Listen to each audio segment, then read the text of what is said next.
Welcome everyone! So for today's video ay gagawa tayo ng tutorial sa ating crumpled hair clip with tassel. Gagawa tayo ngayon ng isang pares nito, kaya ang ating materials ay meron tayong apat na tig 60 cm by 2.5 cm po iyan. At meron din tayong 1 cm mga may by 41 cm po na ating panglagay sa tassel. Pero nakadepende naman po yan sa inyo kung gaano kahaba ang gusto nyo, kasi sa akin gusto ko ganun kahaba. Tapos ang ating beads, ang ating felt clothes at ang ating clips. So mag-start tayo sa ating nasa taas, yung ipapatong natin. Ganyan yung gagawin nyo ha, ipagpatong nyo muna bago nyo po tahiin.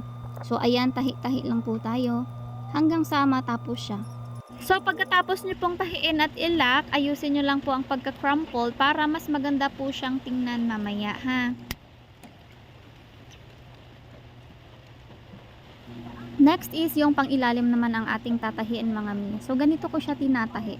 Pero depende lang naman siguro yan sa inyo. Basta yung sa akin po, ganito ko siya tinatahi ha. Tahiin na lang po natin hanggang sa matapos po siya.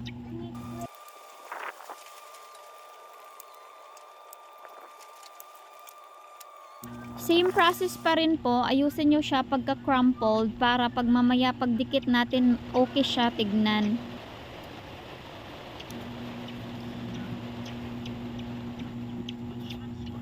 So ayan, natapos ko na silang apat. Ang gagawin naman natin ay i-glue natin sila. So ayan po, makikita nyo, magkapatong po silang nakaglue. Ayan po ha.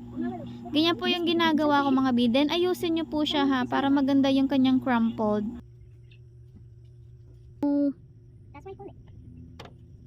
Look, oh, it really look. Yes, I almost sprained my hand. It's almost sprained. Yes, it's spitting out my hand off. Mama, look, oh, I got it pala. Yeah, kasi galing ikaw, right? Very good si baby ah. Because I exercise. Nag-exercise ka pala all day long. But I don't know why all my friends is staring at me. Mama, what are So ayan, maganda siya pagka-crumple mga min. Next naman po natin ay ang ating mga beads. Nakita nyo ba yung ano ko, yung aking 1 cm? Meron po siyang patulis mga mi para hindi po tayo mahirapan magsiksik ng beads. 16 pieces nga pala ng beads ang nagagamit ko dito mga mima ko, and then ang size po ng beads na to ay 8 mm po siya. Pagkatapos kong tuhugin yung mga beads mga mima ko, tinatali ko siya and then sinusunog ko po sa dulo para hindi po siya kumalas soon. And then habang nagvo-voice over ako ngayon ba, pinapanood ko tong aking tutorial, naisip ko no, nung kinabit ko yung tassel nito, dapat pala siguro sa felt cloth ko siya dinikit. 'Di ba? Para mas maganda siguro. Kasi yung akin kasi dito, makikita nyo sa dulo, sa clip ko siya nilagay. So, pag kayo siguro ang gumawa, idikit nyo siya sa felt cloth bago siya idikit sa clip para mas maigi siguro. Kasi yung akin parang mali yata yung ginawa ko dito. Nahirapan tuloy ako. So, yun lang. Salamat po sa nanonood. Sana may natutunan kayo kahit medyo magulo.